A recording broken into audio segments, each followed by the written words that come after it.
Bonjour à toutes et à tous, bienvenue sur la chaîne YouTube, la Prep Mikey. On continue, nous étions en train de visionner une émission qui passe sur la plateforme YouTube. Nous étions avec une nutritionniste et donc nous avions arrêté à mi-chemin pour ne pas que la vidéo soit trop longue. Et là on reprend, on regarde ce qu'elle a d'intéressant à nous dire. Pas soit vécu de façon plus agréable, c'est de proposer à l'enfant plusieurs choses et de le laisser aller un petit peu vers les goûts, vers des couleurs, des choses qui l'intéressent. Donc, par exemple, au lieu de proposer seulement un seul type de féculent, qui est un peu de patates douces, un peu d'igname, un petit peu de fruits à pain, et puis le laisser choisir. C'est vrai que ça peut paraître difficile de cuisiner beaucoup à l'avance, mais on peut faire des petites portions. Pour prendre plaisir à manger, s'intéresser à l'alimentation, il faut que ce moment soit un repas plaisant. Je suis d'accord avec ça. D'où l'alimentation, un côté social. Alors effectivement, en pratique, le côté mettre, en gros, faire comme mettre l'enfant face à un buffet, bon, quand c'est soi-même quand c'est nous qui devons cuisiner, bon, on n'a peut-être pas le temps, on n'a pas trop envie, voilà. Mais c'est bien, c'est intéressant, je ne sais pas qui est-ce qui pourrait le faire. Je sais qu'en pratique, franchement, on fait à manger ce qu'on a la force de faire, le plus souvent. Mais l'enfant, faut être conscient que l'enfant ne choisit pas vraiment ce qu'il mange. Il mange ce que les parents font. Donc, ce qu'on doit chercher, nous, une fois qu'on est adulte, avoir les informations pour qu'on puisse nous-mêmes faire ce dont à manger et faire ce dont on a besoin. C'est-à-dire que même en tant qu'adulte, alors c'est ça qui va pas être évident, si on a pris l'habitude quand on est enfant d'aller vers la solution de facilité, les fast-foods, les choses à emporter, des produits industriels, avec un goût international, j'ai envie de dire. Adulte, je sais, si on n'a pas de problème de santé, on va continuer comme on a commencé, quoi. Mais bon, je ne peux que vous recommander, puis j'espère que ça vous donnera envie de vous intéresser à la nutrition pour pouvoir.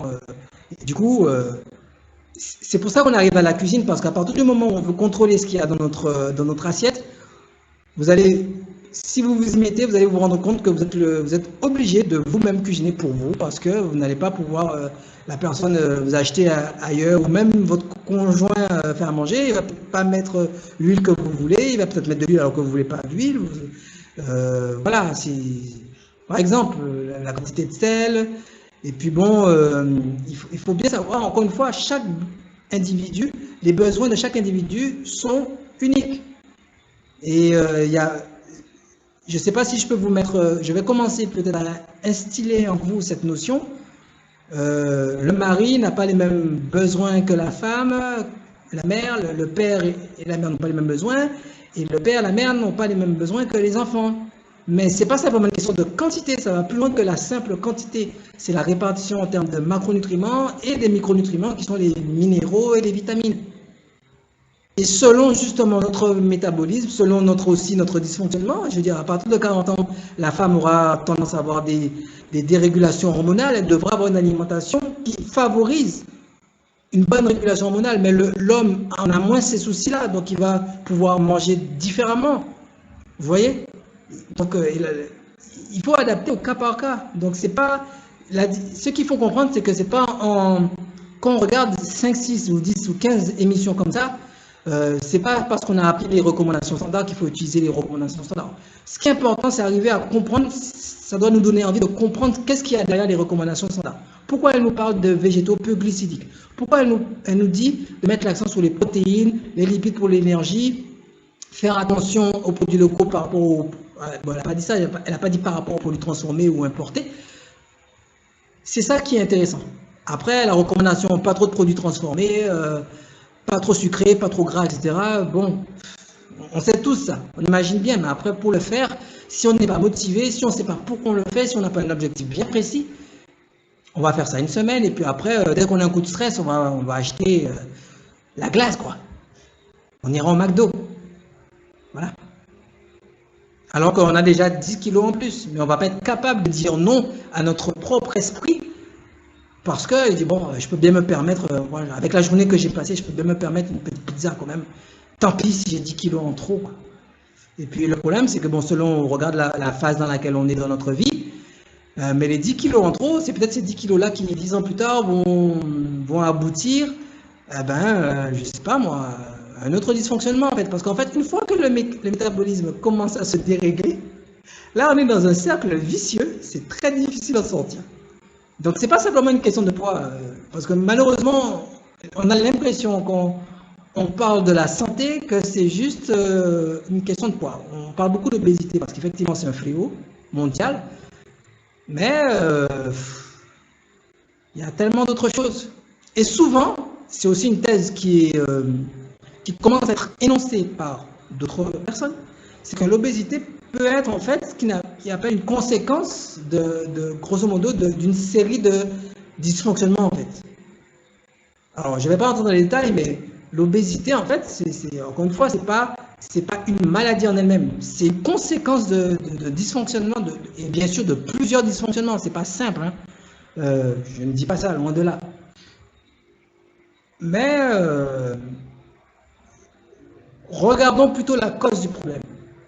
Et si on identifie quelque chose comme étant le problème alors que ce n'est pas le problème, on va essayer de soigner cette chose-là sans régler le problème et on ne va faire que dégénérer.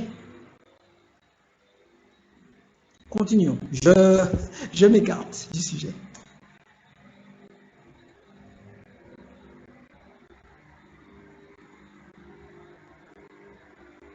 Bon, si on se retrouve dans l'assiette avec plein de courgettes ou plein de choses vertes, c'est pas toujours très, très tentant pour un enfant. Donc, d'avoir différentes couleurs, d'avoir des textures, d'avoir peut-être la bonne sauce avec du lait de coco dessus, je pense que ça pourrait aider. Mais en tout cas, il ne faut pas forcer, il faut que ça reste agréable, il faut que ça reste un peu comme un jeu, on choisit par-ci, par-là, un peu comme font différentes cultures. Par exemple, je pense aux Japonais qui ont toujours des petites portions de différentes choses dans leur...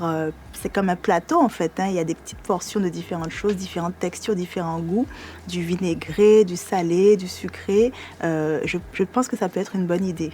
Et aussi, peut-être ce qu'on peut faire, c'est inviter l'enfant à voir les légumes et les fruits, comment ils poussent, les inviter dans le jardin et puis faire pousser des concombres, faire pousser des carottes et lui apprendre aussi cette patience, hein, puisqu'une carotte, ça met du temps à devenir mature, suffisamment mature pour le manger. Donc, au fur et à mesure qu'on prend conscience de l'importance de l'alimentation, de la nutrition et comment ça peut avoir un impact positif sur nous, parce que si on est en bonne santé, on est plus performant au travail, on est plus, comment dire, plus heureux, on dégage des bonnes vibes, j'ai envie de dire. Donc, socialement parlant, on est plus à son aise, socialement parlant, on attire des bonnes choses.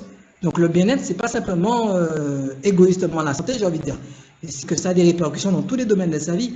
Donc, quand on prend conscience de cette part fondamentale qu'a l'alimentation, eh bien, comment dire, j'ai envie de dire, on respecte et on respecte l'environnement, on s'intéresse au processus d'agriculture, on s'intéresse à la nourriture, on est reconnaissant envers la nature de nous donner la carotte, donc on dit bon, on va s'intéresser à comment la carotte pousse, et la cuisine aussi. Vous voyez, quand on prend conscience d'à quel point c'est important, on respecte un peu plus la cuisine, l'environnement, les animaux, les végétaux, voilà. Mais si on est juste dans une limite, comment dire,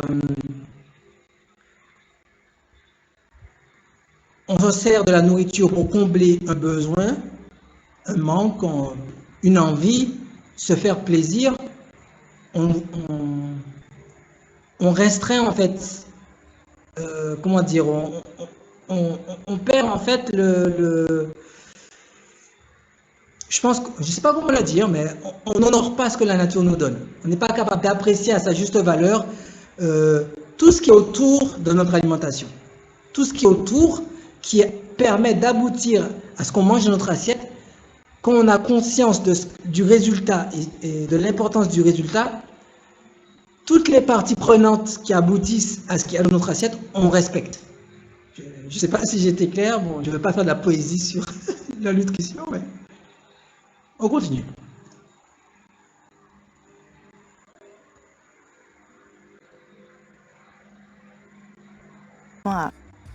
Pour l'alimentation du soir, les gens vont essayer de ne pas manger trop tard. Par exemple, si l'enfant se couche à 21h, eh bien, il faudra Je suis prendre d'accord le avec elle. dîner à 10h. Mais je pense que je me couchais quand même plus tard que 21h. C'est vrai, aussi. Mais bon, quand on rentre à 17h, généralement, enfin, l'école se finit à 17h. Si l'enfant fait une activité physique après, donc il aura le goûter, de toute façon, il aura le goûter à 17h. L'activité physique, des fois, le parent même rentre tard. L'enfant peut rentrer avant le parent. C'est pas évident. C'est des recommandations standards, mais après, on fait au mieux. Enfin, ce qu'il faut retenir, effectivement, c'est de ne pas manger, on va dire, essayer de manger 3 heures avant d'aller au lit. Voilà.